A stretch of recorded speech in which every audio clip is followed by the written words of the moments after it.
Adriana Hola, Guerra. hola. Ya la anoto, denme un momentito.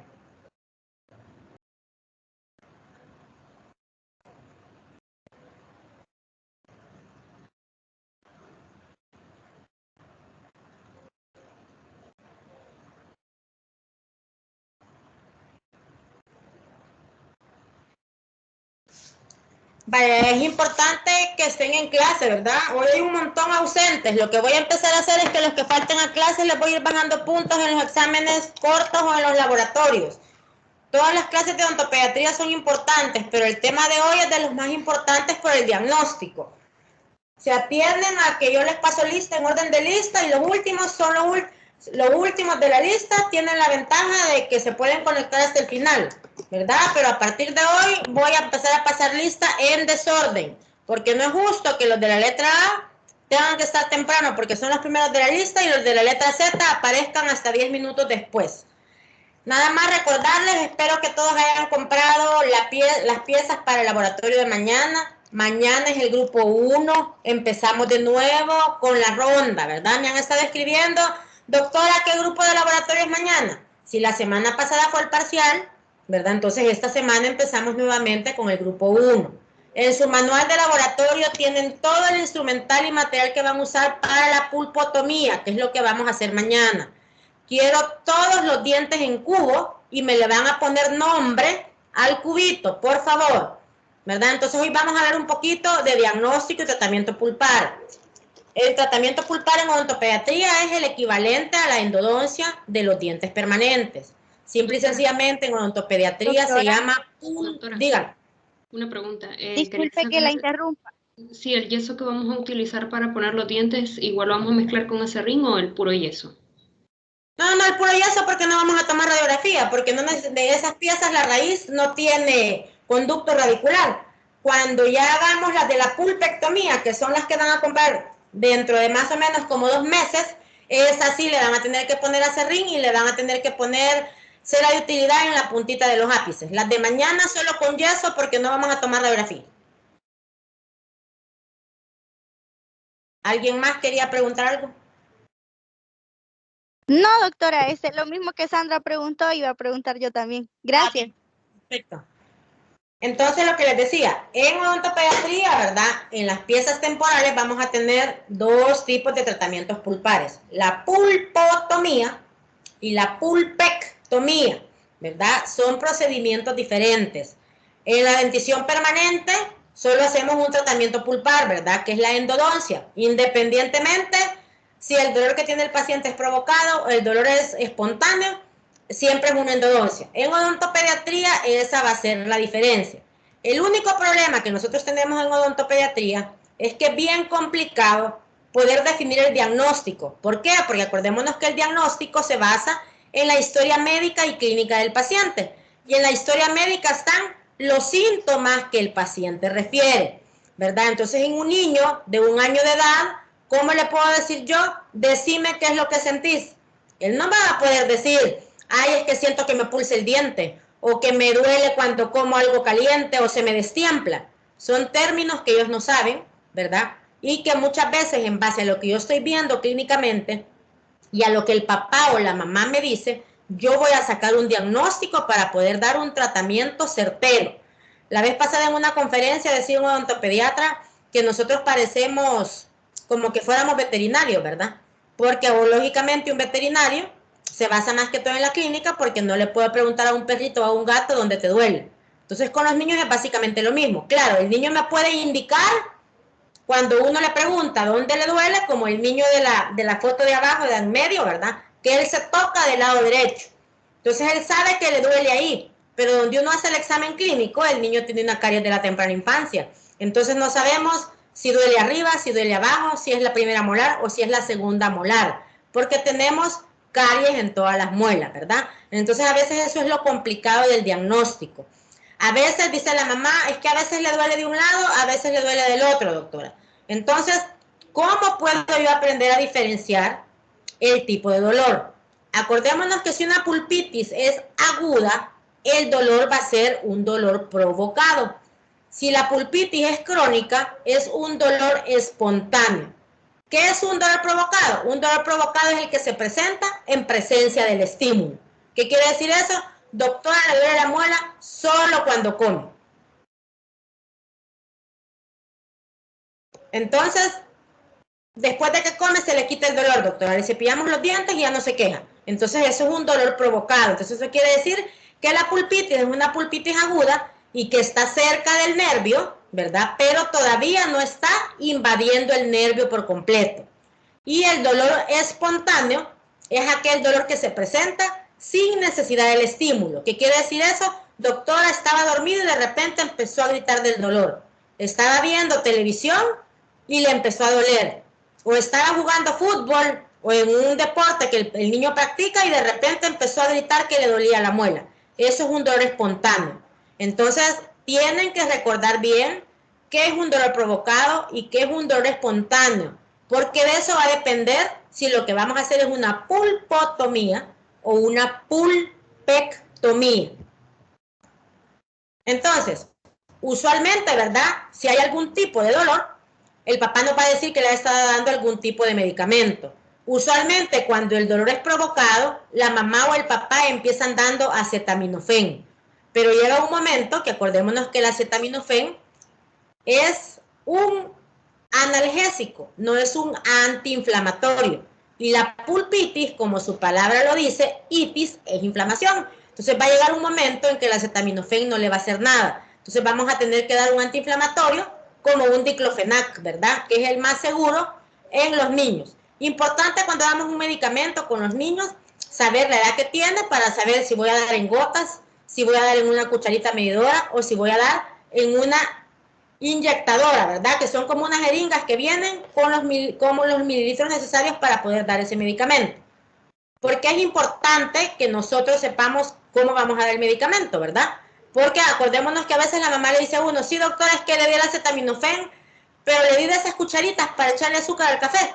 Acordémonos que cucharitas hay de un montón de tamaños, entonces posiblemente la dosis que la mamá le está dando no es la indicada porque no estamos ocupando un aditamento medicamentoso que me marque bien si son 5 ml, si es una cucharadita, si son 2 cucharaditas, porque no es lo mismo que yo ocupe una cucharita de la de sopa que una cucharita de la de mover café o de comer postre, ¿verdad? Todos sabemos que esas cucharas medidoras son diferentes.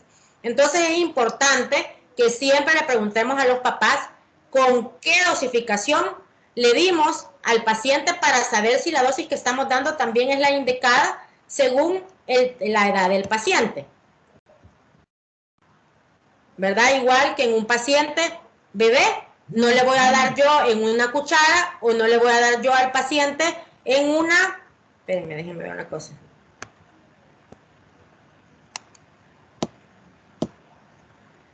En una cuchara o en un gotero, ¿verdad? No le voy a dar una pastilla tampoco al bebé, ¿verdad? Vamos a darle en un aditamento médico que se adapte a la edad que él tiene. Usualmente, ¿verdad? A veces los papás nos dicen, doctor, es que le doy la medicina, pero la vomita. No es que el bebé vomite la medicina, o dicen no le gusta. Ya hablamos que en el momento que el paciente traga, antes del año de edad, tiene deglución infantil, ¿verdad? Entonces, cuando él traga, protruye la lengua, y si yo le coloqué el medicamento, así como estamos viendo en la foto, lógicamente él cuando se la quiera tragar, va a hacer como que le escupe. Entonces es importante que en un paciente bebé nosotros ocupemos una inyectadora, pero que coloquemos el medicamento en un carrillo para que cuando el paciente trague no me expulse o no me bote el medicamento, ¿verdad? Muchas veces no sabemos cómo calcular el medicamento. Doctores, que no tengo báscula. O la mamá me dice, doctores, que fíjense que ya hace tiempo no le llevo al pediatra y no sé cómo calcular la dosis. Entonces hay unas fórmulas para calcular el peso a grosso modo. Si el niño es menor de 4 años, yo voy a multiplicar la edad por 2 más 8. ¿Qué quiere decir? Que si el niño tiene 3 años, voy a multiplicar por 2, que sería 3 por 2, 6, más 8, 14. Entonces, más o menos el peso de ese niño van a ser 14 kilos. Todas las fórmulas para calcular peso vienen en kilos. Acordémonos que un kilo equivale a 2.2 libras. Y cuando yo voy a hacer la dosis de la conversión para un medicamento del paciente, en los medicamentos viene dosis por kilogramo de peso. Más adelante en otra clase vamos a aprender cómo calcular las dosis. Si el paciente es mayor a 4 años, entonces yo voy a calcular la edad por 3 más 3. ¿Qué quiere decir eso? Que si el niño tiene 5 años, voy a multiplicar por 3, que son 15, y le voy a sumar 3, que son 18. Entonces ese niño más o menos va a pesar 18 kilos. No me va a dar un peso exacto, pero por lo menos me va a dar un rango para que yo le pueda dar un medicamento que sea el adecuado, ¿verdad? Y que sea acorde a la edad del niño. Como estábamos hablando, ¿verdad? Medicamentos hay un montón, hay unos que vienen en suspensión, hay otros que vienen en gotas, y muchas veces, dependiendo del fabricante, es la cantidad de mililitros dispensados en cada miligramo. Como les decía yo, la dosificación es bien importante para que demos la dosis adecuada y aparte, ¿verdad?, que lo demos en las horas adecuadas. Acordémonos que el acetaminofén es un medicamento que se da cada 6 horas y el diclofenac, que nosotros conocemos como cataflán, que es el más famoso, o el flamidol, eso lo damos cada 8 horas. Entonces, si la mamá me dice, doctor, es que le di acetaminofén cada 12 horas, lógicamente el medicamento no le está cubriendo porque antes de que empiece el medicamento va a dejar de hacer su efecto antes de que empiece el dolor. Entonces la idea que yo dé un medicamento es que antes de que se disparen las prostaglandinas, el paciente ya esté cubierto para que no hayan síntomas de dolor o de inflamación, ¿verdad? O a veces cuando es dolor provocado, como estábamos hablando de una pulpitis aguda, uno le dice al papá o a la mamá, dele el medicamento solo si se presenta el dolor. ¿Qué quiere decir eso? Que si el niño durante el día pasa bien, no vamos a dar el medicamento porque es un dolor provocado. Si el dolor es un dolor espontáneo, entonces sí vamos a dar el medicamento. Si no puedo verle al paciente hoy, por lo menos cada 8 horas por 3 a 5 días. Lo de las dosis lo vamos a hablar después, ¿verdad? De los medicamentos que podemos dejar, porque esto es un poquito largo en cuanto a cómo vamos a calcular las dosis. Entonces, en la evaluación clínica, ¿qué vamos a ver? Vamos a ver la movilidad de la pieza dentaria. O sea, el paciente llegó, lo entrevisté, le pregunté el motivo de la consulta a la mamá y ya pasamos al área clínica, ¿verdad? Entonces, vamos a chequear usualmente el diente que tiene el malestar, pero es obligación nuestra ver todo lo que tenemos en nuestro entorno. Entonces, si la mamá me dice, doctora, es que la que le duele es la del lado izquierdo de abajo, supongamos que fuera la 7.4, yo voy a ver si está móvil la pieza, si hay malestar a la percusión, porque si hay malestar a la percusión es que el ligamento periodontal está inflamado y por eso puede haber un dolor provocado. Cuando mastica y que hace presión, se inflama el ligamento periodontal y el paciente salta. La vitalidad pulpar en los niños es bien complicado poder definirla. En los niños yo no voy a hacer uso del pulpo vitalómetro, ni tampoco voy a usar pruebas de vitalidad pulpar al frío y al calor. ¿Por qué? Por lo mismo que habíamos dicho del dolor. Si ustedes ya han usado un pulpo vitalómetro, ¿verdad? Dependiendo de la intensidad que le pongamos, el paciente va sintiendo cierta molestia y uno le va pidiendo que indique con el dedo si va sintiendo o no va sintiendo, ¿verdad? Y que manifieste en qué momento siente la mayor cantidad de dolor. En un niño él solo me va a decir que siente dolor. No me va a poder decir es poquito, es bastante, es medio, ¿verdad? Igual al frío y al calor. Entonces las pruebas de vitalidad pulpar están descartadas. Entonces nuestro diagnóstico se va a basar en lo que me dice la mamá, en lo que estoy viendo yo clínicamente y en lo que estoy viendo en mi radiografía. Aparte de eso, ¿verdad? Tumefacción, a veces llevan pacientes con el absceso, entonces vamos a tener que tocar, ¿verdad? A ver si hay edema, eritema y si hay calor. En el caso que el paciente se presente con un absceso que me limite la apertura del paciente, entonces yo no lo voy a ver ni le voy a hacer ningún tratamiento. Lo vamos a medicar con antibiótico y con antiinflamatorio para que cuando ceda esa inflamación y ya tengamos presente la fístula, yo pueda tomar radiografía para definir qué tipo de tratamiento voy a hacer, ¿verdad? Acordémonos que absceso es cuando tengo inflamado y no hay drenaje de pus. Y cuando ya está la fístula presente, ¿verdad? Es cuando ya drenó el pus y por eso ha bajado la inflamación de los tejidos circundantes de la pieza que está afectada. Y vamos a palpar, ¿verdad? A veces también pasa que tal vez la mamá me dice, nunca ha tenido dolor, y uno le pregunta, ¿y no le ha salido? Nosotros clínicamente decimos fístula, pero la gente dice una apostema o una apostemía. Entonces uno le pregunta, nunca le ha salido como un granito, como una espinita, ¿no? Entonces es obligación de nosotros palpar la zona, porque a veces uno siente como que se deprime el fondo del vestíbulo donde toca. ¿Qué puede ser eso? Que ahí hubo una fístula y ya desapareció, o que se está formando una fístula. Siempre es importante que en el momento que nosotros trabajemos con el paciente, donde veamos la caries, siempre palpemos el fondo del vestíbulo. Usualmente, ¿verdad? En los dientes anteriores la fístula nos va a salir justo a nivel del ápice, pero en los dientes posteriores nos puede salir a nivel de la encía interdental. ¿Por qué? Porque las molares temporales tienen muchos conductos accesorios. Entonces no siempre la fístula va a aparecer como en los adultos en el fondo del vestíbulo.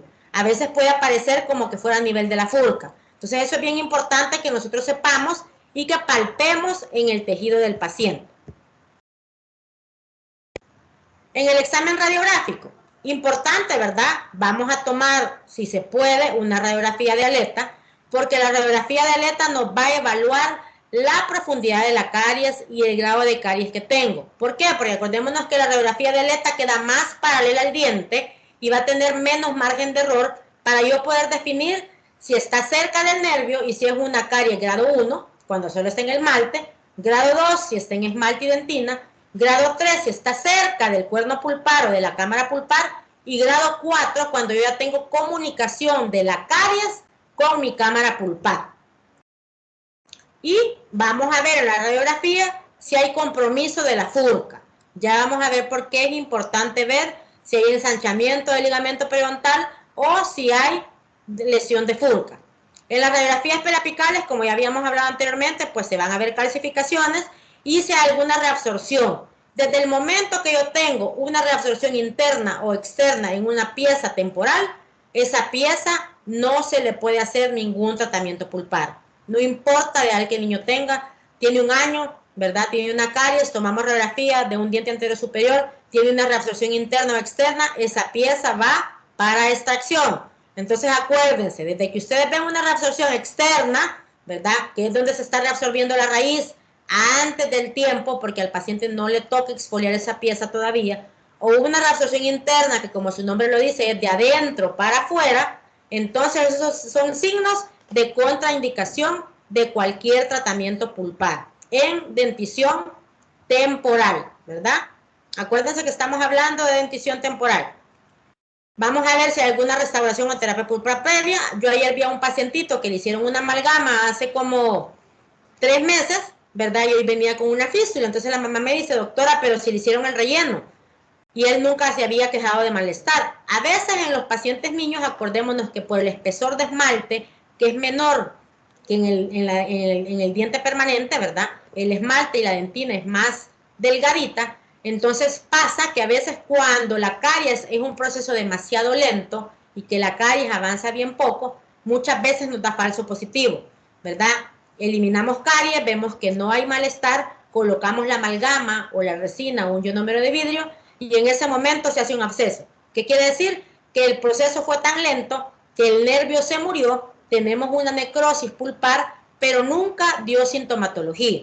Entonces, por eso es importante que tomemos radiografía, porque si tomamos radiografía vemos que la caries está bien cerca del cuerno o que hay invasión de la cámara pulpar, aunque no haya habido sintomatología. Por eso les digo, a veces el diagnóstico en odontopediatría es bien complicado. Por eso es importante que tomemos siempre radiografía, porque eso es lo que nos va a terminar de definir el tratamiento que yo voy a hacer. Igual, si hay presencia o no de lesiones periapicales, ¿verdad? Va a depender de la edad del paciente para ver qué tipo de tratamiento yo le voy a realizar. Entonces, habíamos hablado que entre los tipos de pulpitis tenemos la pulpitis aguda, que ya dijimos que es la del dolor provocado, la pulpitis crónica, que es la del dolor espontáneo, y vamos a tener la necrosis pulpar, donde el paciente ya no siente dolor, donde posiblemente sabemos que está necrótica porque hay una fístula, ¿verdad? O ha habido un absceso, o cuando tocamos, ¿verdad? Sentimos esa depresión o ese como una ampollita, por así decirlo, en el fondo del vestíbulo, ¿verdad? Como les digo, muchas veces pasa también, sobre todo en las clases 2, acordémonos que la pieza más atípica de la dentición temporal es la primera molar inferior, o sea, la 7-4 y la 8-4, que son las piezas que les he pedido para hacer la pulpotomía el día de mañana, ¿verdad? Porque dependiendo de la pieza, así va a ser la forma de la apertura que vamos a hacer. Entonces, ¿qué pasa muchas veces con estas clases 2? ¿Verdad? Nunca ha habido sintomatología, uno remueve caries, ¿verdad? Y en el momento que está haciendo la remoción de caries, a veces siente aquel olor fétido, ¿verdad? Y uno le pregunta a la mamá, ¿y nunca le ha dolido esa pieza? No, doctora, nunca le ha dolido, ¿verdad? Entonces, donde uno termina de remover caries, tiene acceso a la pulpa y el diente está completamente necrótico. Pero es lo que les digo, cuando el proceso de caries es un proceso lento, el diente trata de defenderse y al no poder, el nervio se va muriendo poco a poco o se puede calcificar. Entonces, con las clases 2 en molares sí tengamos cuidado porque son bien engañosas. A veces uno la ve como que fuera una grado 1, grado 2, uno dice, le puedo hacer un recubrimiento pulpar. Pero acordémonos que la dentición temporal no va a responder igual al recubrimiento pulpar que en una dentición permanente por la cantidad de tejido que tenemos del diente. Entonces la pulpitis aguda, ¿verdad? Es una reacción pulpar, como dice su nombre, pulpitis, inflamatoria, que puede ser transitoria y se puede revertir según la terapéutica que nosotros hagamos, ¿verdad? Y cuando removemos el estímulo.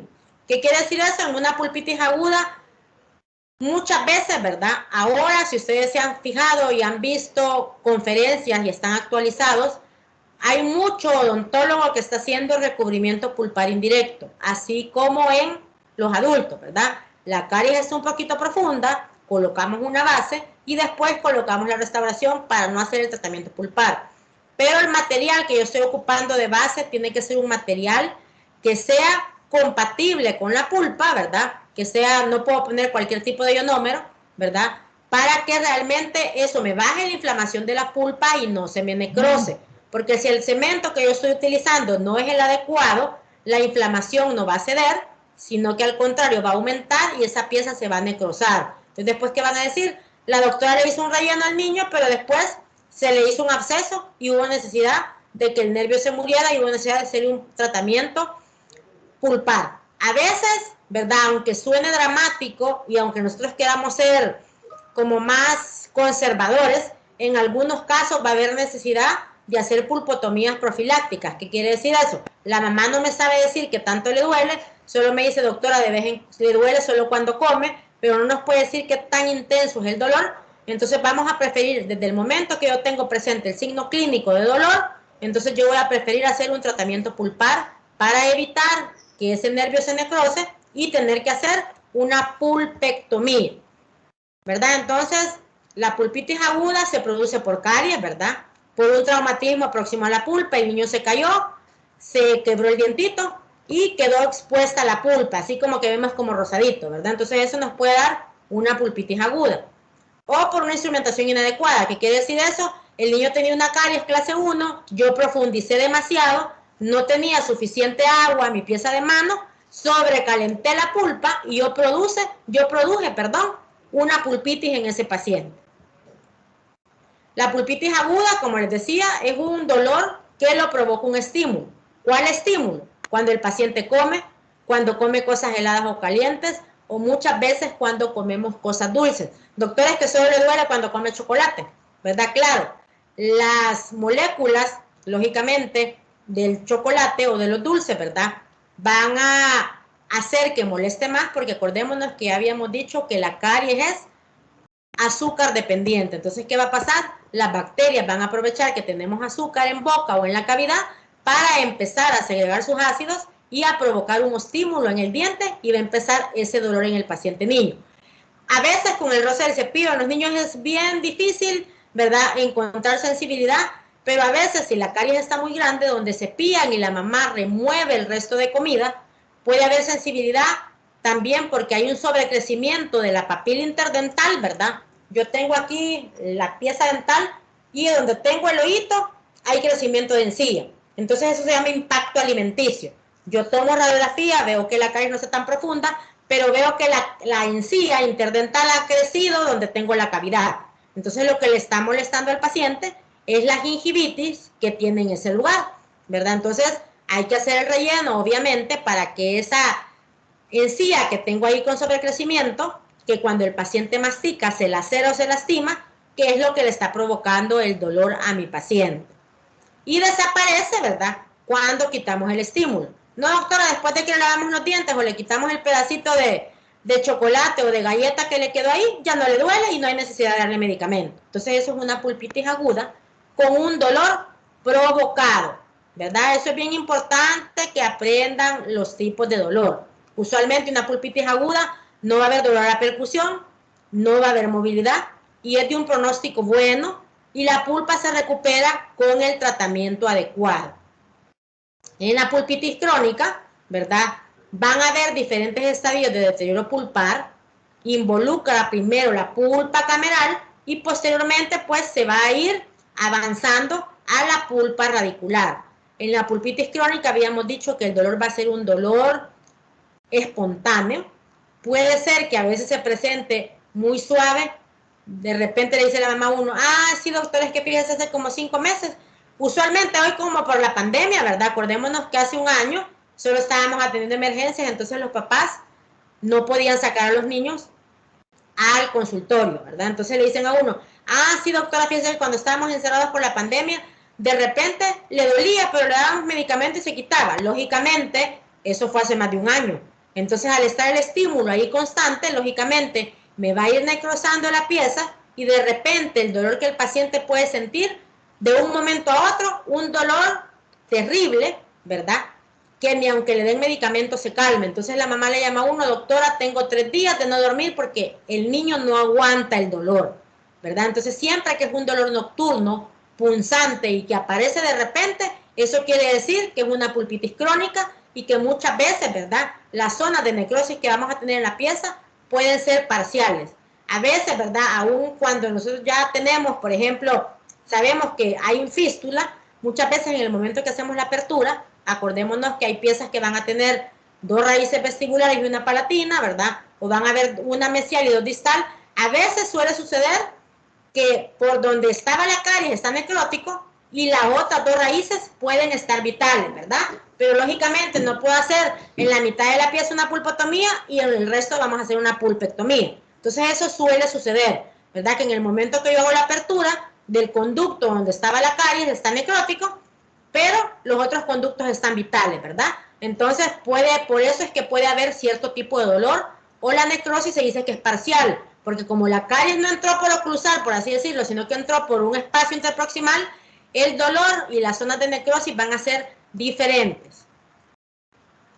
Entonces, lo que habíamos dicho, la pulpitis crónica, el síntoma fundamental es el dolor agudo e intenso. Aparece de repente, usualmente en la noche, el niño grita de dolor, la mamá da medicamento y no se le calma. Entonces, por eso le hablan a uno, ¿verdad? Doctora, tengo 3 días de no dormir, me urge que me vea el niño. O sea, no es tanto porque el niño no duerme, sino que es porque yo como mamá y papá ya no puedo dormir, ¿verdad? A veces, aunque suene triste, esa es la realidad de las cosas. A veces los papás, por trabajo, no le hacen caso a los niños y el niño posiblemente tiene días de estar con dolor y si ya es un paciente entre 6 y 7 años, ellos pueden expresarse. Entonces a veces uno le dice, ¿nunca te ha dolido? No, dice la mamá, como no, yo ya te había dicho, hace bastante tiempo que me dolía, pero tú nunca hiciste caso, ¿verdad? Entonces a veces, acordémonos que usualmente los niños no mienten, ¿verdad? Entonces tenemos que oír la versión de la mamá y oír la versión del papá, porque también a veces pasa que pasamos tan ocupados en el trabajo que no queremos hacer tiempo, ¿verdad?, para hacer una cita y que el odontólogo de confianza de la familia me vea al niño para ver cuál es el malestar que está sintiendo. Lógicamente, si desde temprano que el paciente empezó a manifestar el dolor provocado lo hubiéramos llevado, pues el tratamiento pulpar que hubiéramos hecho hubiera sido menos invasivo que ya cuando el paciente llega con un dolor espontáneo. Y aunque quitemos el estímulo, el dolor va a ceder. Percusión positiva, ¿por qué? Porque acordémonos que ya la caries invadió los conductos radiculares y puede estar inflamado el periápice, ¿verdad? Entonces cuando el pacientito come, o lo golpeamos, ¿verdad?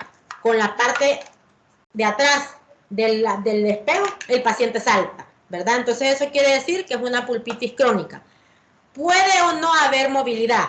¿Por qué? Porque acordémonos que si hay un absceso o hay una fístula, acordemos que hay acúmulo de agua, de sangre y de pus. Entonces me puede dar una movilidad negativa. ¿Qué quiere decir eso? Que el diente está móvil por la cantidad de líquido que tenemos alrededor del diente, ¿verdad? Imagínense un niño de 6 años, usualmente las primeras molares se cambian entre los 10 y los 12 años, ¿verdad? Entonces uno dice, tiene 7 años, no es edad de que al niño le toque exfoliar esa pieza. Entonces tomamos una radiografía, vemos que las raíces están completas, no hay ningún tipo de reabsorción, entonces la movilidad que yo estoy sintiendo es nada más por el acúmulo de pus, sangre y líquido que tengo en el área circundante de la pieza. A veces si la fístula ya drenó, puede ser que no haya movilidad, ¿verdad? Pero sí es importante que tomemos siempre radiografía para poder definir si hay alguna reabsorción o alguna lesión de Furca. Porque como habíamos hablado anteriormente, desde el momento que yo tengo una reabsorción o una lesión de Furca, ese paciente o esa pieza no podemos hacerle ningún tipo de tratamiento pulpar. A veces pasa que la mamá le dice a uno, ay, sí, doctora, hace un año le salió la fístula, o lo que usted dice que se llama postema, y le he dado antibiótico como 4 o 5 veces. Entonces, lógicamente, acordémonos que la fístula es una bomba de tiempo, ¿verdad? Le va a desaparecer porque dimos el medicamento, pero las bacterias siguen ahí. La pulpa, que está necrótica, sigue ahí, que es lo que me está causando la pulpitis crónica. Entonces, mientras yo no remueva eso, va a seguir saliendo la fístula intermitentemente. Entonces, ¿qué pasa? En el momento que yo tomo la radiografía, tengo una gran lesión en el hueso que está cercana al germen permanente y donde ya tengo una reabsorción. Entonces, en ese caso, independientemente de la edad del paciente, cuando una lesión periapical de un diente temporal está muy próximo al saco dentario del diente que está en formación, entonces vamos a extraer la pieza. ¿Por qué? Porque a mí me interesa más cuidar el germen permanente que el diente temporal, en este caso, que tenemos una lesión periapical. ¿Qué pasa si esa lesión periapical o si esa infección, verdad, traspasa el saco dentario? Acordémonos que el esmalte es a pesar de que es el órgano más duro del cuerpo, también es el más lábil. Entonces, si eso llega al esmalte, me va a salir con una hipoplasia localizada, conocida también como hipoplasia de Turner, ¿verdad? Es una consecuencia de una pulpitis crónica en un diente temporal donde hubo una lesión periapical que llegó al germen en formación y el diente me sale con una manchita blanca. ¿Por qué sé yo que es una hipoplasia localizada? Porque donde sale la premolar, supongamos que fue la 1.4 la que tiene la manchita, yo reviso la 2.4 y la 2.4 no tiene la mancha, que es lo que les comentaba el doctor Manuel en la clase que les habló de flujo. Cuando algo es defecto de formación, ¿verdad? Como una melogénesis imperfecta, por ejemplo, o como el síndrome de hipomineralización incisivo-molar, todos los dientes que se forman al mismo tiempo salen con una afección de esmalte, que es lo que les decía de la fluorosis, ¿verdad? Que van a salir afectados casi todos los dientes porque están en época de formación. Pero si la mancha blanca es aislada y en un solo diente, eso se llama hipoplasia de Turner, que usualmente es causada por caries o cuando un paciente a temprana edad tuvo un trauma dental, usualmente una intrusión, el diente se fue hacia adentro, el ápice me tocó la parte vestibular del germen dentario, ¿verdad? Y cuando el diente sale, sale como con una cicatriz. Muchas veces hasta ese momento los papás se dan cuenta que el niño cuando era chiquito tuvo un trauma. ¿Por qué? Porque la consulta es, doctor, el niño tiene una manchita blanca en un diente de enfrente. Lo curioso es que solo lo tienen el 1.1, pero no lo tienen el 2.1. Y uno le pregunta, ¿y él tuvo caries cuando era chiquito? No, doctora, nunca tuvo caries. Ah, pues entonces, si nos descartamos la parte de caries, la otra alternativa o la otra etiología de esa hipoplasia de Turner es un trauma dental, ¿verdad? Entonces no se les olvide, una hipoplasia localizada de esmalte se llama hipoplasia de Turner, que no se les olvide. Esa es pregunta de examen. Y de ahí vamos a pasar a la necrosis pulpar, ¿verdad? Donde ya tenemos la desaparición total de la actividad metabólica de la pulpa. O sea, la muerte completa y la degeneración completa del tejido pulpar. puede haber o no invasión bacteriana. ¿Por qué? Porque no siempre puede ser por caries. Puede ser por un trauma, el niño se cayó cuando tenía 1 o 2 años, ¿verdad? Y nunca le dolió, simplemente empezó a cambiar de color, y eso es una hiperemia pulpar. El diente se va poniendo grisito, se va poniendo negro, se va poniendo café, y eso denota que hay una necrosis pulpar, pero no fue por invasión bacteriana, sino que fue por el trauma, que el diente se inflamó demasiado, no se dio el medicamento adecuado, o los papás no lo llevaron al doctor, entonces esa inflamación no logró bajar por completo, y el nervio se necrosó, pero por el golpe, no por invasión bacteriana, ¿verdad? Entonces también hay que aprender a diferenciar eso. Usualmente el trauma dental en los niños usualmente es en los dientes anteriores, pero cuando un paciente se cae y da con el mentón, por así decirlo, ¿verdad? Acordémonos que en el momento que el golpe es en el mentón, donde vamos a amortiguar va a ser en las muelas. Entonces muchas veces, ¿verdad? Hay molares, es bien raro que se fractura, o molares con necrosis por algún golpe que el niño ha tenido a nivel del mentón. Pero usualmente los traumas son en dientes anteriores, ¿verdad? Entonces lo que yo les decía, usualmente nosotros tendemos a buscar una fístula en el fondo del vestíbulo, pero en el caso de las molares temporales, la fístula va a aparecer en la parte de la encía marginal o en la encía interdental, por lo que estábamos hablando, porque tiene muchos conductos accesorios a nivel de la furca, ¿verdad? La furca donde se juntan todas las molitas, entonces muchas veces el pus o la infección va a drenar por ahí, entonces la formación de la fístula no va a ser en el fondo del vestíbulo, ¿verdad? Entonces tenemos que aprender a diferenciar eso de los dientes permanentes. Lógicamente, si es un diente anterior sí, porque es monoradicular, entonces donde esté el ápice me va a salir la fístula, pero las molares puede ser en la encía marginal o en la encía interdental. A veces también puede salir por el lado lingual, ¿verdad? Entonces es importante que palpemos. Es importante, ¿verdad?, que levantemos el labio y revisemos, porque ¿qué pasa a veces? A veces cometemos el error que decimos, ah, sí, lo que tiene es una clase 2 bien sencilla, y en el momento que levantamos el labio, vemos que está ahí el vestigio de una fístula, o se está haciendo una fístula. A mí hace como un año me refirió un sobrinito de ella, una amiga mía de la universidad, que me dijo, mira, Clau, yo no lo veo porque yo no veo niños. Pero es una clase 2, yo creo que nada más es una resina, ¿verdad? Yo le pregunto al papá cuando lo historia le ha molestado en algún momento. No, doctor, nunca lo he dolido. En el momento que pasamos al sillón dental, antes de tomar la radiografía, levanto yo el labio y tenía la formación de una fístula. Entonces, ¿cómo le iba a doler si ese diente estaba necrosado? Entonces, siempre, por favor, revisemos tejidos blandos, ¿verdad? Tanto en vestibular como en lingual y palatino, porque aunque es raro, a veces los abscesos se pueden formar en la parte palatina. Entonces, donde uno palpa, siente aquella tumefacción o edematoso, que quiere decir que hay un absceso y que hay una fístula próxima a drenar, ¿verdad? Entonces, a manera de resumen, tenemos un factor irritativo que me va a producir una pulpitis. Dependiendo qué tan rápido quite yo ese estímulo o qué tan rápido trate yo esa pulpitis, puedo tener una pulpitis. Me puede afectar nada más la pulpa cameral o me puede afectar la pulpa en su totalidad. Si me afecta solo la pulpa cameral y yo atiendo a tiempo al paciente, eso va a ser una pulpitis aguda, con un dolor provocado que al remover el estímulo cede el dolor. Pero si yo no atiendo el dolor a tiempo, va a invadir la pulpa cameral, va a haber un dolor espontáneo, que va a ser una pulpitis crónica, y si aún así yo no atiendo al paciente o los papás no lo llevan al dentista, va a haber una necrosis pulpar porque va a haber una pulpitis en la totalidad de la pulpa. Y de eso va a depender el tratamiento que yo voy a hacer, ¿verdad? O una pulpotomía o una pulpectomía.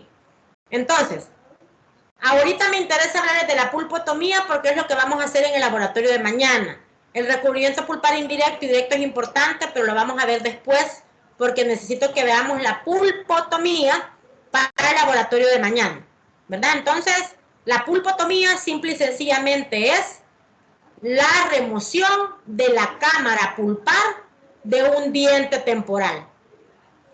Y solo se realiza en piezas temporales. A veces lo hacemos en dentición permanente, pero no se llama pulpotomía o se llama pulpotomía parcial porque el medicamento que yo voy a colocar en un diente permanente va a ser completamente diferente al manejo que yo le voy a dar a una pulpotomía de un diente temporal. Entonces, la pulpotomía es la extirpación de la cámara pulpar de mi diente temporal. Pero este diente tiene que estar vital, ojo. Por eso es que el dolor es provocado y por eso es que hay dolor, porque la pulpa está inflamada y vamos a remover esa pulpa vital, pero nada más de la cámara pulpar, como está en el dibujito. Miren, todo lo demás de los conductos radiculares queda vital, ¿verdad? Y como decía ahí, solo realizamos en dentición temporal. ¿Qué indicaciones tengo yo para una pulpotomía? Exposición por caries, ¿verdad? Una caries profunda que me está dando un dolor provocado en el paciente. Piezas vitales libres de supuración, que quiere decir que si una pieza tiene fístula o tiene absceso, no le vamos a hacer pulpotomía. Exposición pulpar, ¿verdad? Por trauma o exposición pulpar iatrogénica. ¿Qué quiere decir? El niño cerró cuando yo estaba haciendo una clase 1 y perforé la pieza, ¿verdad? Llegué hasta pulpa, ¿verdad? Porque puede suceder, por eso es importante que ocupemos abrebocas cuando estamos trabajando en un paciente. ¿Cuánto es más importante su conservación que su exfoliación? ¿Qué quiere decir eso? Hay papás, por ejemplo, a mí ayer me pasó y créanme que me dolió con el alma. Vino un pacientito como de 7 años, referido por un colega, que había que hacerle pulpectomía en la 6.5 y en la 6.4. Las raíces lindas, o sea, justo como para una pulpectomía de libro.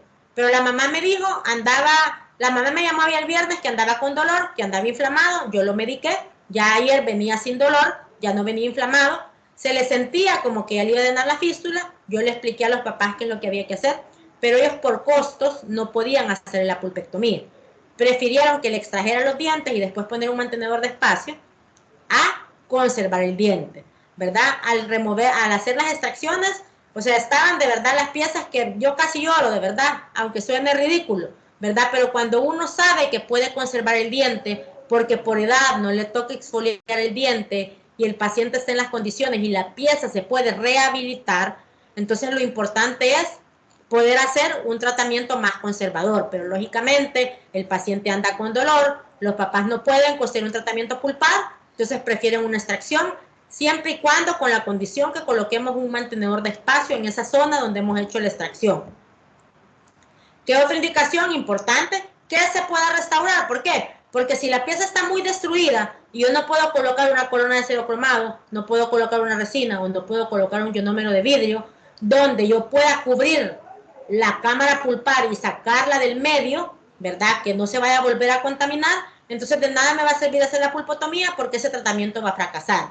Importante cuando tomamos radiografía ver que esa pieza por lo menos tenga mínimo 6 meses en boca. ¿Qué quiere decir eso? En un paciente que tiene una caries con un dolor provocado, que tiene 11 años, donde yo tomo una radiografía y veo que las raíces ya las tiene en el tercio medio o en el tercio cervical, lógicamente no voy a hacer un tratamiento pulpar, porque ya la premolar está próxima a erupcionar. Entonces vamos a hacer una extracción.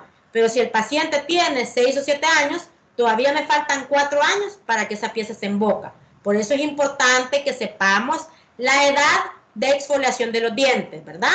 Para nosotros saber si ese diente todavía le falta tiempo para estar en boca o no. Importante, si el paciente tiene 5 años, pero la pieza no la puedo rehabilitar ni la puedo restaurar, entonces le vamos a decir al papá que no va a valer la pena hacer el tratamiento porque el tratamiento va a fracasar, ¿verdad? No va a durar el tiempo que tiene que durar y después van a decir, la doctora Hidalgo le hizo un tratamiento, me cobró por una endodoncia en el diente del niño y le duró 6 meses.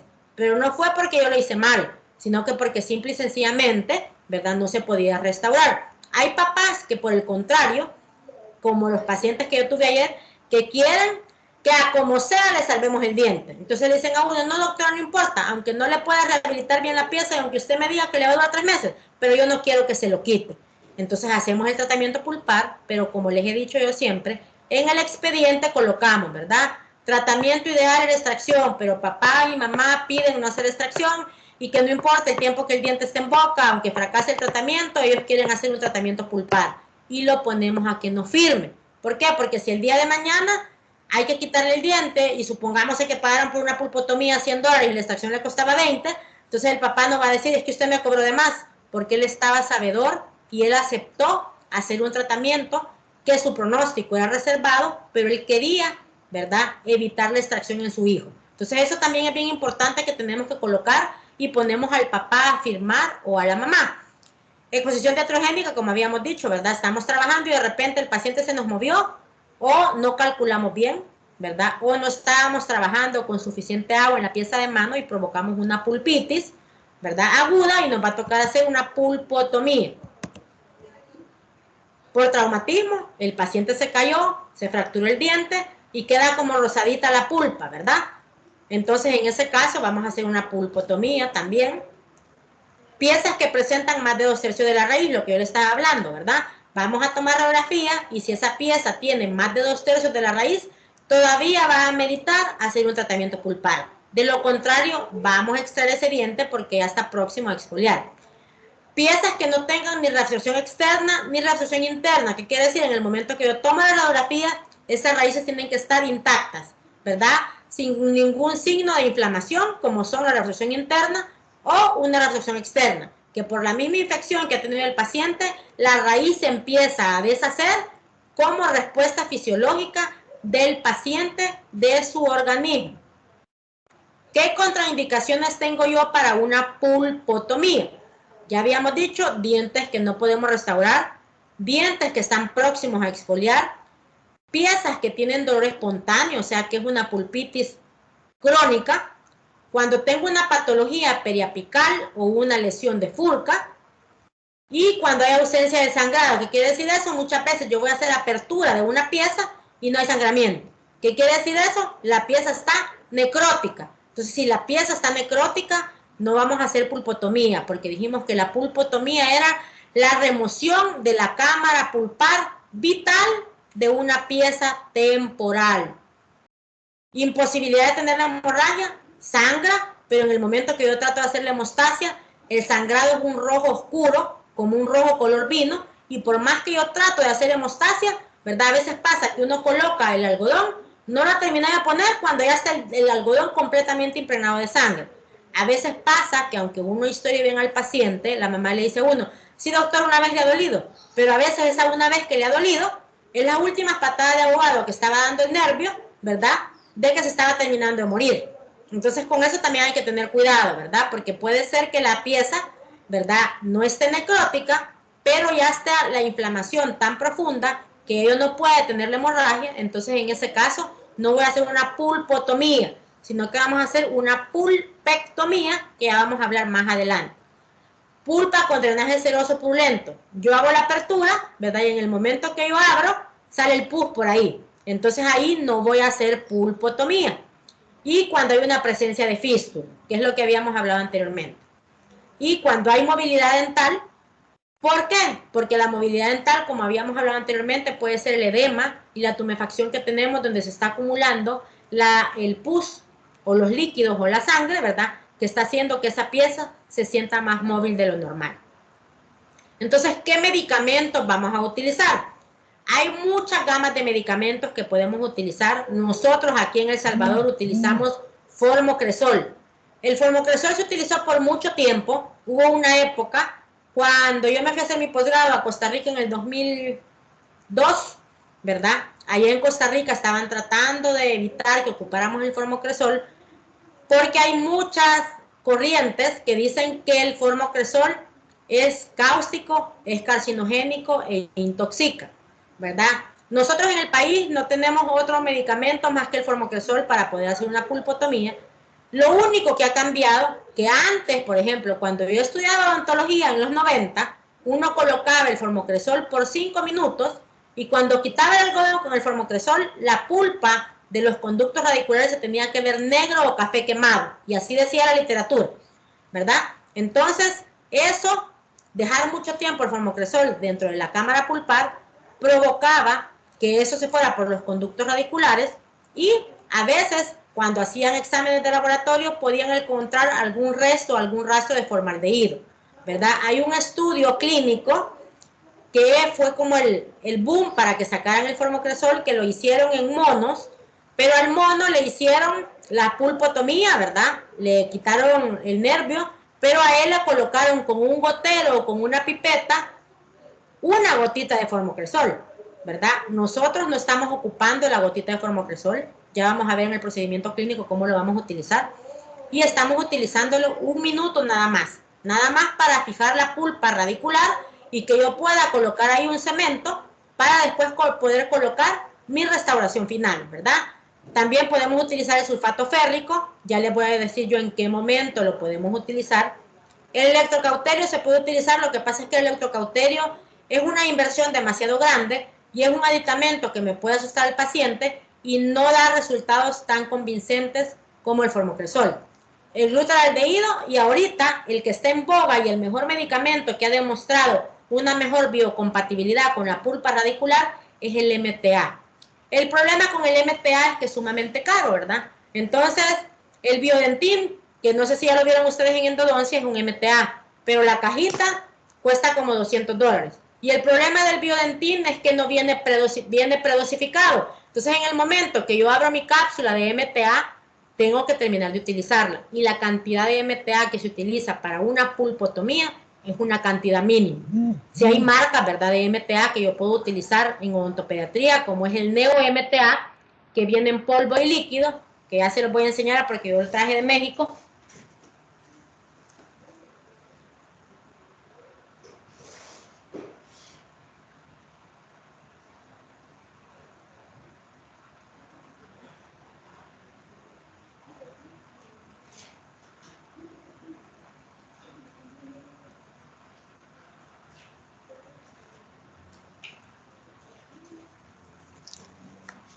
Este es un MTA, ¿verdad?, que ha sido inventado, por así decirlo, por una empresa que se llama New Smile, que es para uso de odontopediatría. Entonces, si ustedes se fijan, el botecito es un botecito bien chiquitito.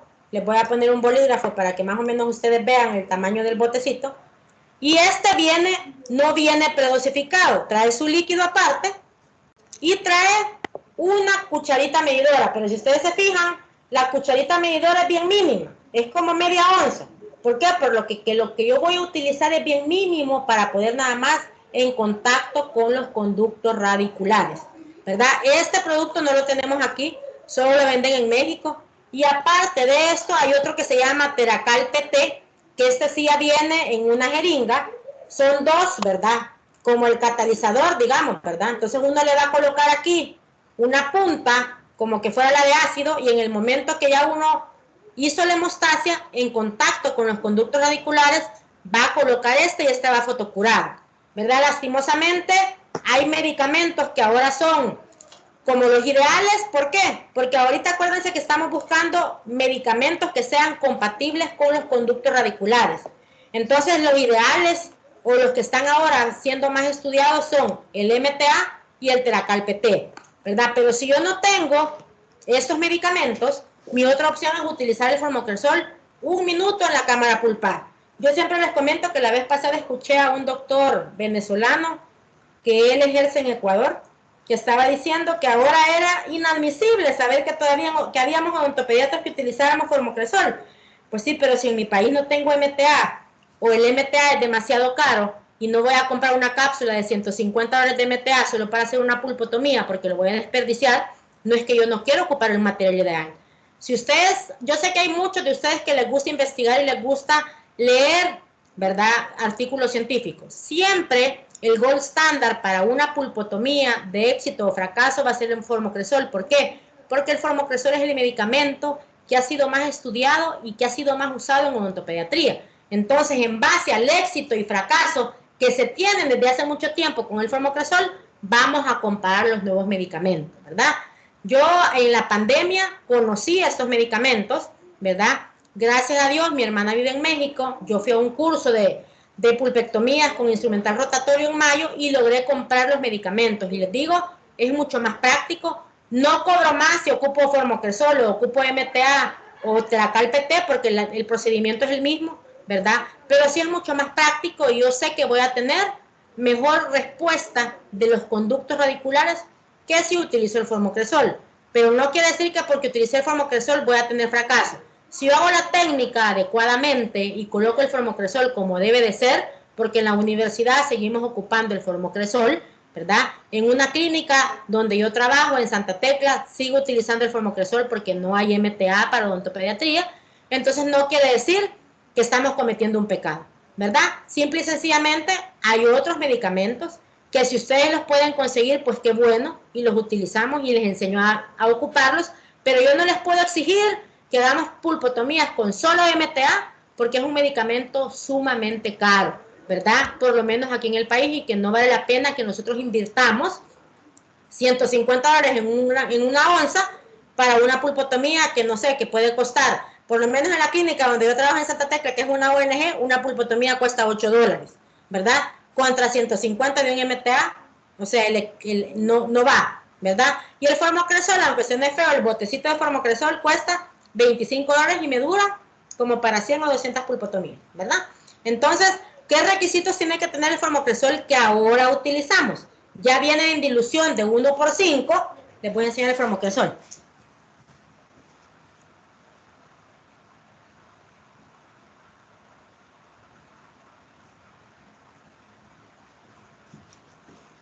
Este es el botecito de formocresol. Cuando uno lo abre, tiene un olor bien característico, ¿verdad? Así como el óxido de zinc eugenol, ¿verdad? Tanto que a veces a uno le dicen, has hecho pulpotomías, porque a veces se le impregna tanto el olor en las manos, que a veces cuesta hasta que le salga de las manos y de los guantes el olor a formocresol, ¿verdad? Es un líquido nada más, ¿verdad? Ya de fábrica ahora viene en dilución de 1/5 y, ¿verdad?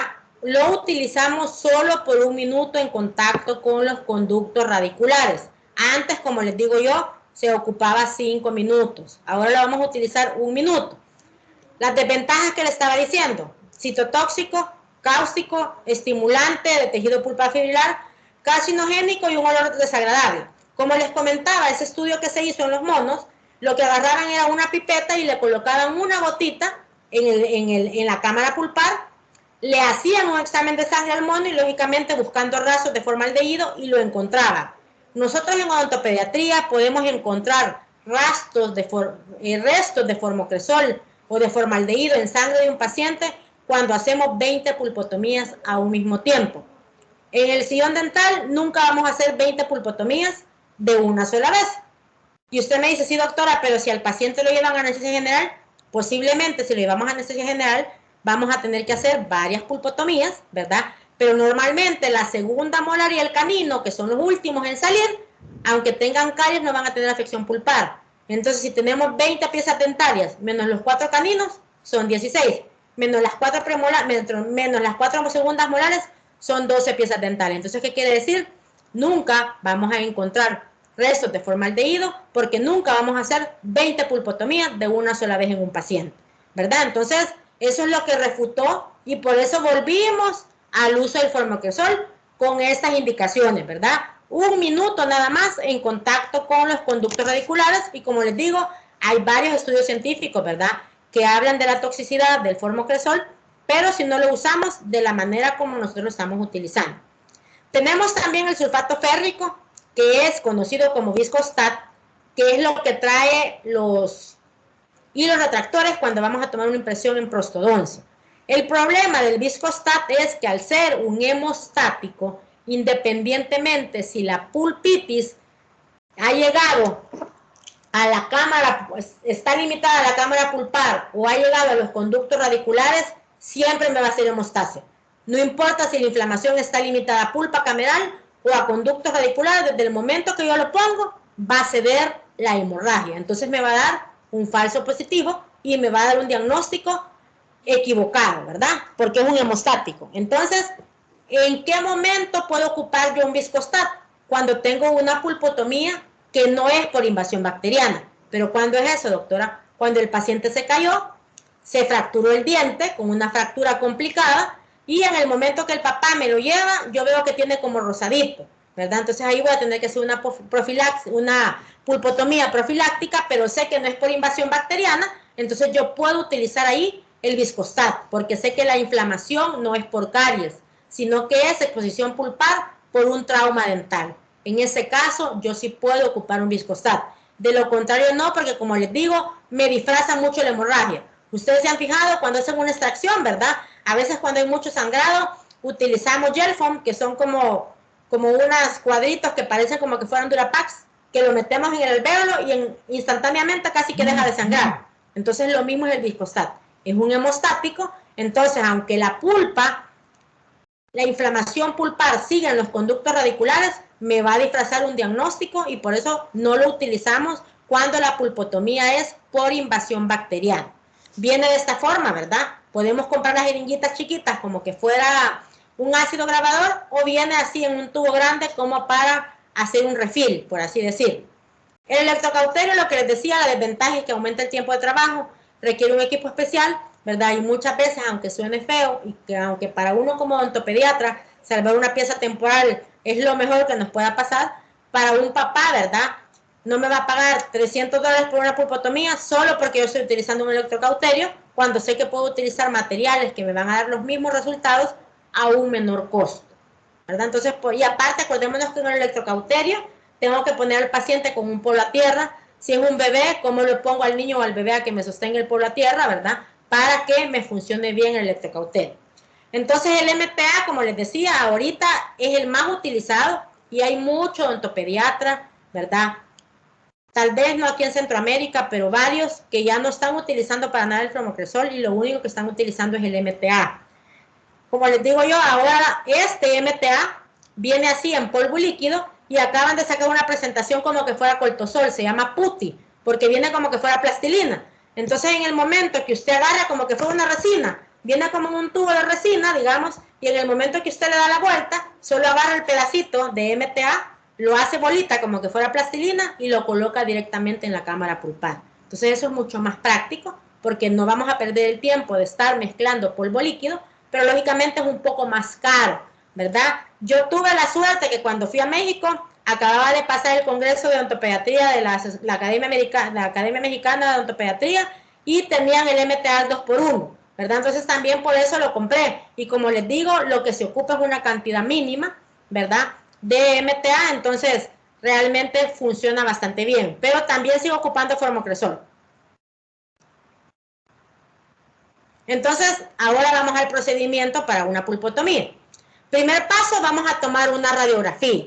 Si ustedes se fijan en esta radiografía, en esta pieza 7.5, yo tengo una amalgama, pero abajo de la amalgama tengo una caries, ¿verdad? Una caries recidivante. Entonces ya historiamos al paciente y la mamá me dice, doctora, le duele solo cuando come. Entonces vamos a tomar la radiografía para terminar de definir diagnóstico y plan de tratamiento. Vamos a anestesiar al paciente, ¿verdad? Usualmente en odontopediatría, la mandibular inferior sí la voy a utilizar si voy a trabajar en todo el cuadrante. Si yo voy a trabajar en una pieza aislada, porque la pulpotomía es nada más en la 7.4, por así decirlo, acordémonos que el hueso es esponjoso y a pesar de que sea en mandibular, me permite colocar ahí una anestesia supraperióstica. Entonces, ¿qué voy a hacer yo? Voy a agarrar mi aguja, ¿verdad? Y voy a anestesiar en el fondo del vestíbulo de la pieza donde voy a trabajar con refuerzo por lingual, siempre, ¿verdad? Y ya una vez yo colocado la anestesia, vamos a proceder a hacer un aislamiento absoluto. Eso es primordial cuando voy a hacer un tratamiento pulpar, ¿verdad? Ahí está, miren la grapa con el dique y su hilo dental de protección por si me sale volando la grapa o el paciente muerde y me quiebra la grapa. Ya una vez aislé, el siguiente paso va a ser eliminación de la caries. ¿Qué quiere decir eso? En este caso, voy a eliminar primero la amalgama que tenemos aquí y voy a eliminar toda la caries que tengo alrededor de la muela antes de penetrar el techo pulpar. ¿Por qué? Porque si yo penetro el techo pulpar antes de haber eliminado la caries por completo, estoy inoculando las bacterias en la cámara pulpar y eso se puede ir a los conductos radiculares y me va a fracasar mi tratamiento pulpar. Entonces vamos a tomar la radiografía, vamos a anestesiar, voy a aislar, voy a hacer remoción de caries y hasta que ya removí caries, voy a penetrar en el techo pulpar. Miren, aquí ya removimos caries y aquí se me expuso el cuernito pulpar. Cuando un diente es permanente joven, ¿verdad? Yo puedo hacer aquí un recubrimiento pulpar indirecto y coloco hidróxido de calcio, ¿verdad? Pero en este caso, que es odontopediatría, desde el momento que se me expone el cuerno pulpar, yo me veo obligado a hacer un tratamiento pulpar. Entonces vamos a penetrar el techo. Dependiendo de la pieza en la que estoy haciendo la pulpotomía, es la forma de la apertura. Si es una pieza superior, tenemos 3 raíces, ¿verdad? 2 vestibulares y una palatina. Entonces mi apertura va a ser en triángulo. La base hacia vestibular y el vértice hacia palatino. Si las molares son inferiores, usualmente en la primera molar va a ser como un trapecio. ¿Por qué? Porque tenemos una raíz mesial, ¿verdad? Y tenemos 2 conductos distales, aunque a veces puede tener 4 conductos. Y en mi primera y en mi segunda molar inferior va a ser en forma de rectángulo. ¿Por qué? Porque tengo 4 conductos, ¿verdad? 2 mesiales y 2 distales. Entonces eso es lo que no se les olvide, porque en el momento que están removiendo caries, hacen una forma inadecuada de la apertura, entonces nos queda cámara pulpar y nos dicen, doctora, ya terminé de hacer la apertura. Y uno llega y donde quiere hacer la hemostasia, sigue sangrando, sigue sangrando y sigue sangrando. ¿Por qué? Porque no hemos quitado por completo el techo pulpar y donde queda, digamos, agarrada un poquito de cámara pulpar en esa pared que no he quitado bien o en ese techo que no he quitado bien, por mínimo que sea la cantidad de cámara pulpar que a mí me quede, no voy a lograr hacer la hemostasia. Entonces acordémonos que cuando estoy haciendo un tratamiento pulpar, me voy a olvidar de la mínima invasión. ¿Por qué? Porque cuando yo estoy trabajando con odontología mínimamente invasiva, me voy a limitar a quitar el tejido que está cariado. En este caso, como yo ya sé que es una pulpotomía, ¿verdad? No me voy a limitar a mantener tejido sano. Yo tengo que hacer la apertura donde yo, con mis ojos, pueda ver bien el acceso a la cámara pulpar, como estamos viendo aquí, miren. Puede ser que la amalgama, si ustedes se acuerdan, estaba limitada, ¿verdad?, a una parte de la cara oclusal, pero en el momento que yo hago la apertura, yo tengo que remover todo el techo, aunque me pase llevando la cúspide, ¿verdad? Pero yo tengo que ver por completo esa apertura y la entrada de los conductos. Entonces ya una vez yo hice la apertura, voy a tener mis torundas estériles a la mano, voy a hacer hemostasia, ¿verdad? Voy a colocar la torunda estéril dentro de la cámara pulpar. Por 1 minuto voy a hacer presión y cuando yo quito ese algodoncito, ya los conductos radiculares tienen que haber cedido y no tiene que haber hemorragia.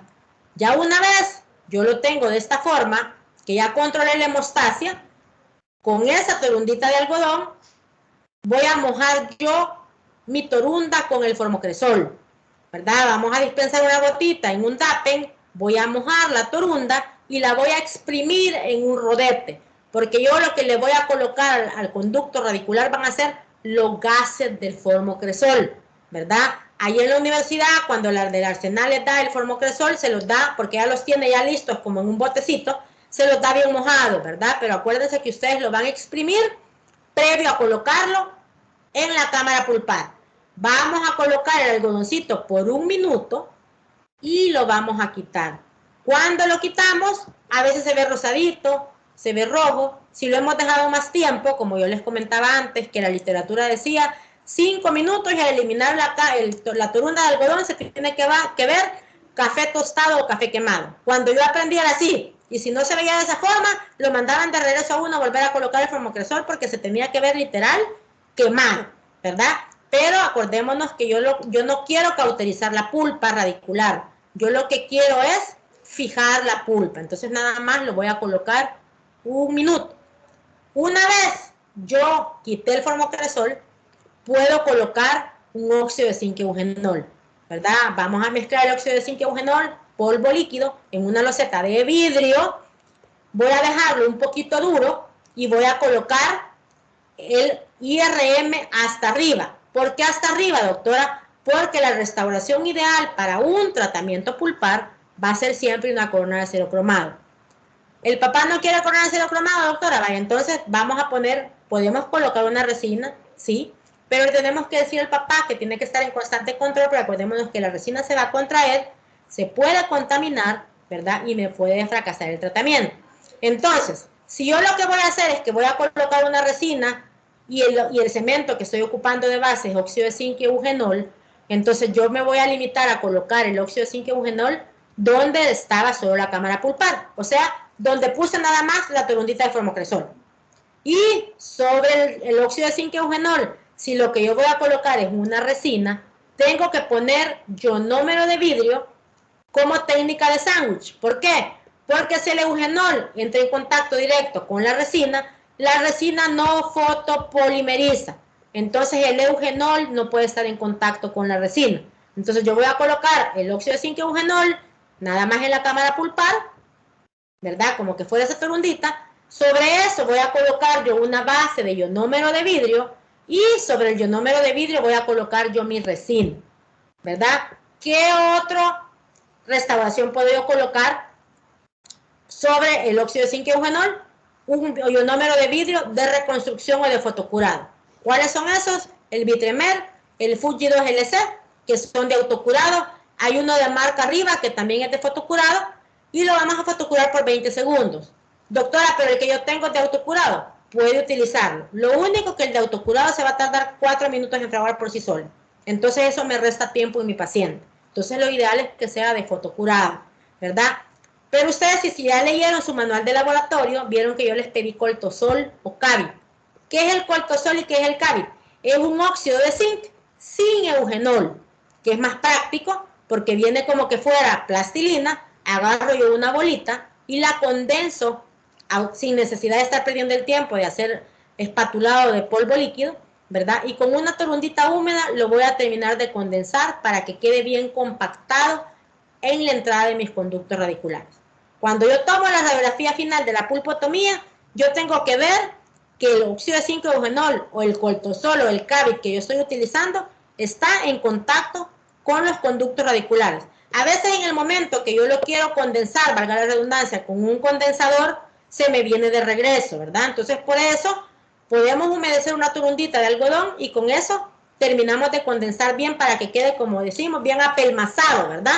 Y no me quede ningún espacio muerto en esa pulpotomía.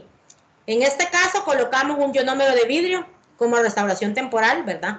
Puede ser como restauración final si el ionómero de vidrio es un ionómero de reconstrucción.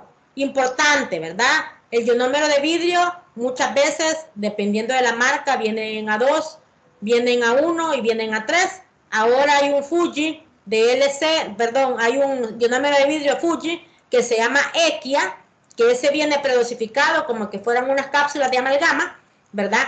La metemos en el amalgamador por 10 segundos y trae su aditamento para dispensarlo. Este es un ionómero hecho o fabricado para reconstrucción. Entonces me permite, digamos, si yo soy de los que no me gusta estar espatulando el polvo líquido porque nunca sé la proporción, ¿verdad? Me permite tenerlo ya predosificado. Lo único que hay que tener buena práctica para colocarlo, porque si me tardo mucho en lo que estoy haciéndole clic al clicker, valga la redundancia, se me puede endurecer antes de que lo fotocure, ¿verdad? Entonces hay que saber utilizarlo también.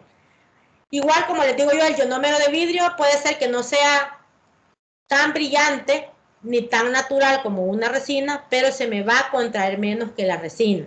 Entonces, en cuanto a los materiales que voy a utilizar yo como restauración final, el primero es la corona de acero cromado.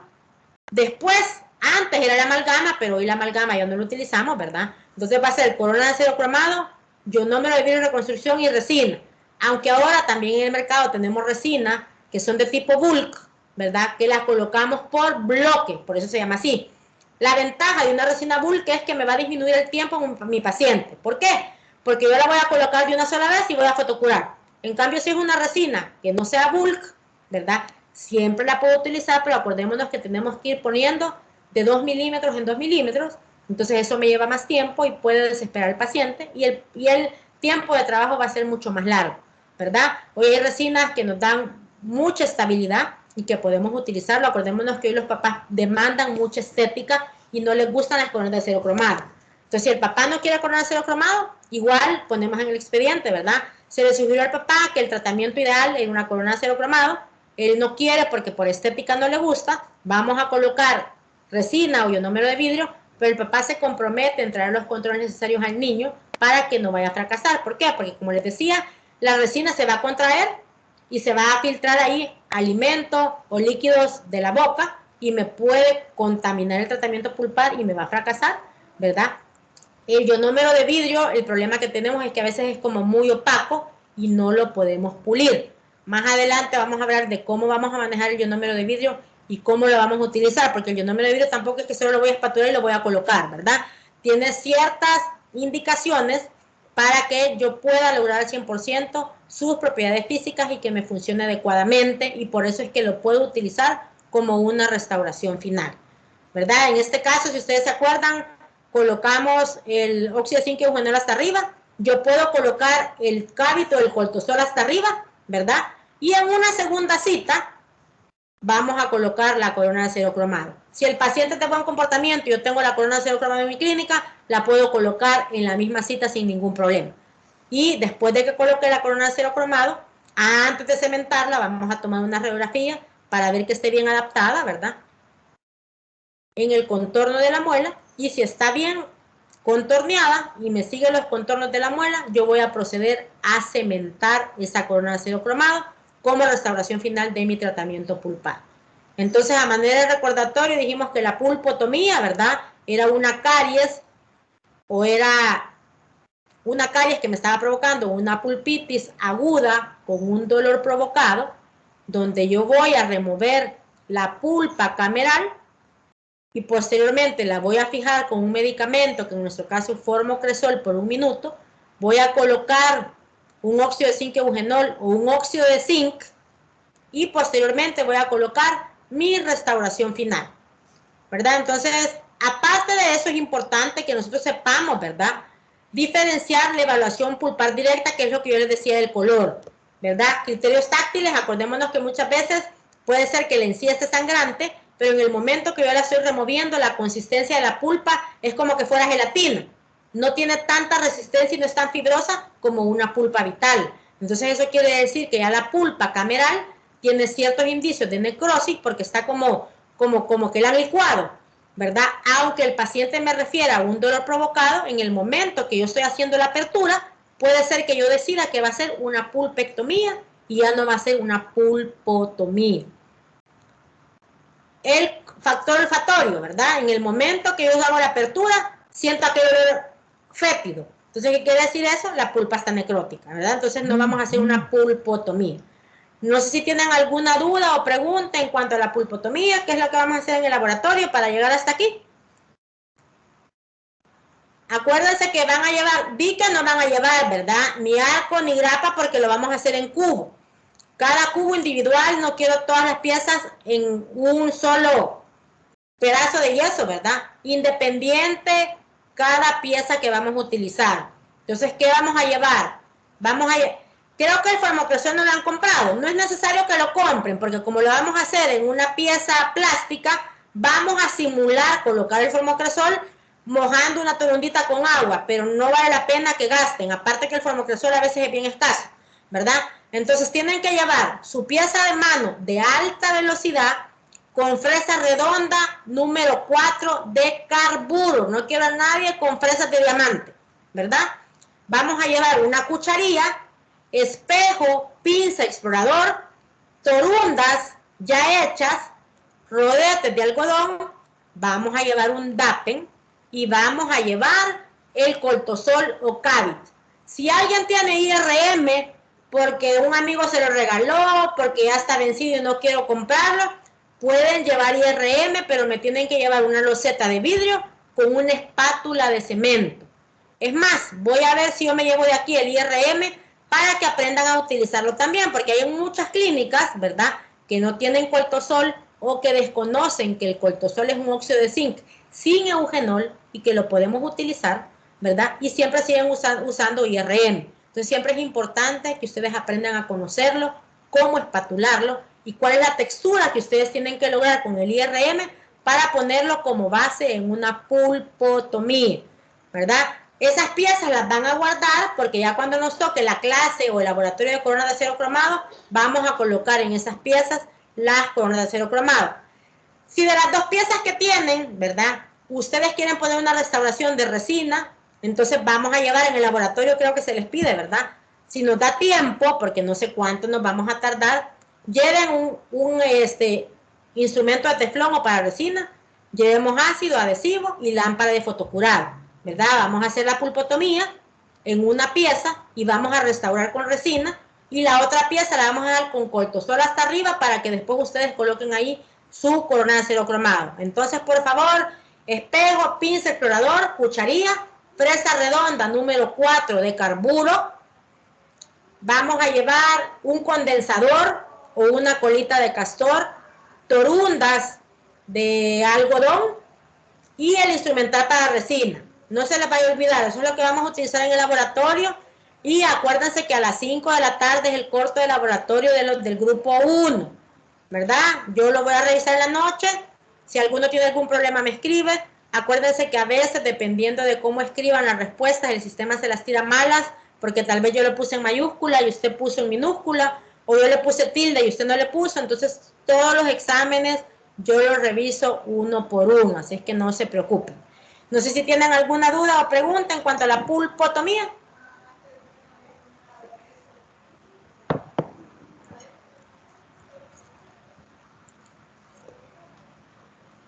No, Mañana quedan, ya cuando ustedes vayan haciendo el laboratorio, van a ir entendiendo mejor cómo hacer una pulpotomía, ¿verdad?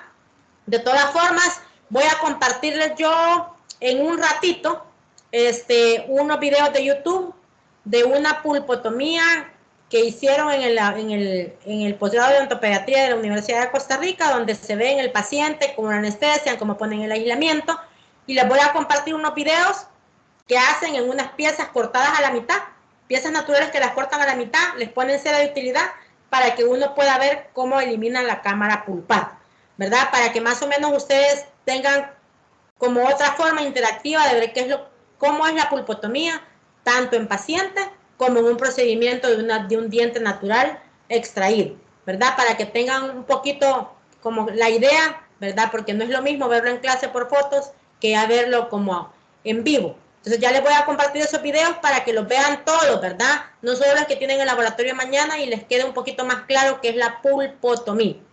Entonces, si no hay ninguna duda o consulta, llegamos hasta aquí con la clase de hoy y la próxima clase vamos a seguir con la pulpectomía. ¿Dudas o preguntas, chicos?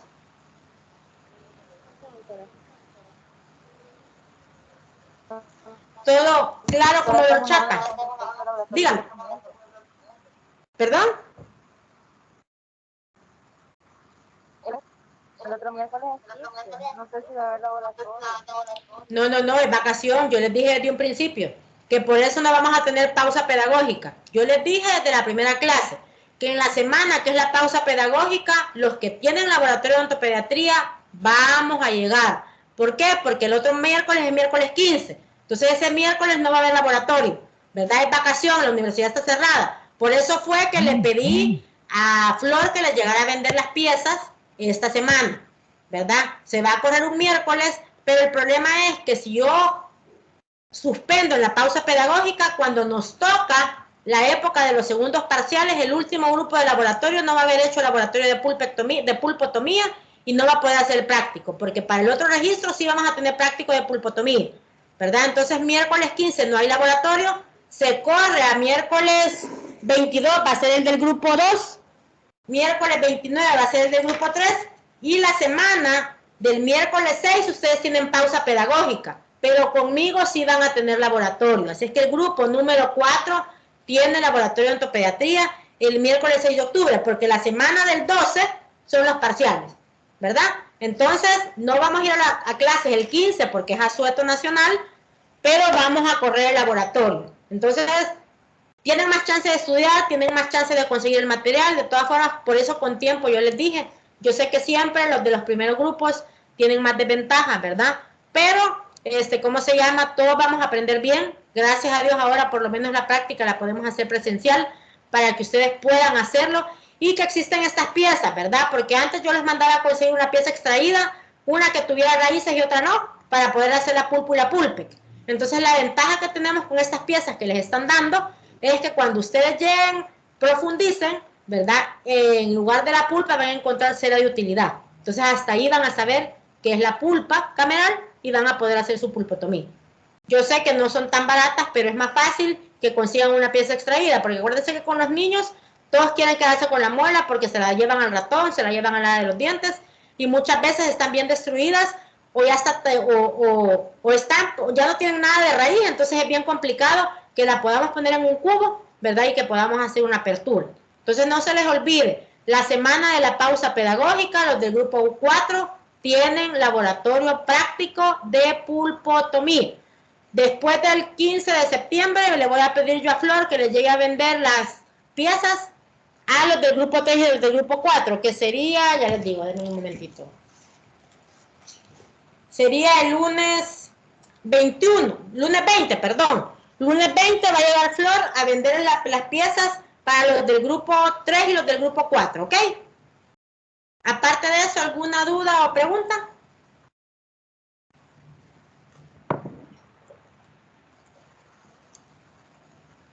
Doctora, y con Dígame.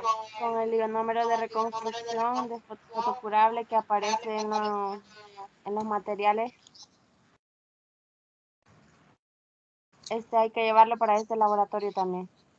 Si no va a colocar resina, puede colocar ionómero de fotocurado, ¿verdad? Pero como vamos a ocupar óxido de zinc, sin eugenol, que es el corto solo del CABIT, no es necesario colocar ionómero intermedio en contacto con la resina y el óxido de zinc, ¿verdad? Entonces, si usted va a colocar cuarto sólido y va a colocar resina, no es necesario que lleve ionómero. Pero si usted quiere comprar el ionómero de vidrio, como restauración final, vamos a colocar el ionómero de fotocurado, ¿verdad? Tienen dos opciones, o llevan resina o llevan ionómero de vidrio fotocurado. Creo que va a ser más práctico para ustedes llevar resina porque ya la tienen, ¿verdad? Pero tenemos dos opciones. Entonces, si usted tiene ionómero de vidrio, llévelo, siempre y cuando sea de fotocurado de reconstrucción, que ya les dije, puede ser el Fuji 2LC, de Riva, que lo venden en Icomed, que ese es un poquito más cómodo, cuesta como $28, porque el Fuji 2LC cuesta como 40. Y el Vitremer sí es mucho más caro, el Vitremer anda como por $75. Y no vale la pena, como les digo, antes se les pedía porque la base que estábamos utilizando era óxido de zinc con eugenol, y el eugenol no puede ir en contacto con la resina porque entonces la resina no polimeriza, ¿verdad? Entonces no hay necesidad que lleven el ionómero. Gracias, doctora. Bueno, a la orden. ¿Alguien más? Bueno, entonces chicos, nos vemos mañana. No se les olvide que el examen es ahora, ¿verdad? Ya mañana yo les llevo a abrir el laboratorio y en el mismo puesto que estuvieron en el primer laboratorio, todos, ¿verdad? Los del grupo 1 ya más o menos saben en qué mes están. Si alguno tiene pieza especial porque no le casa, ¿verdad?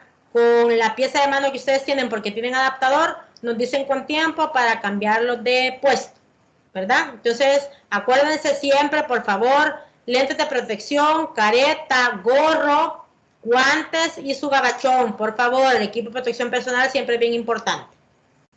Entonces, chicos, nos vemos primero Dios mañana con los de laboratorio y el otro martes para seguir con la clase de tratamientos pulpares.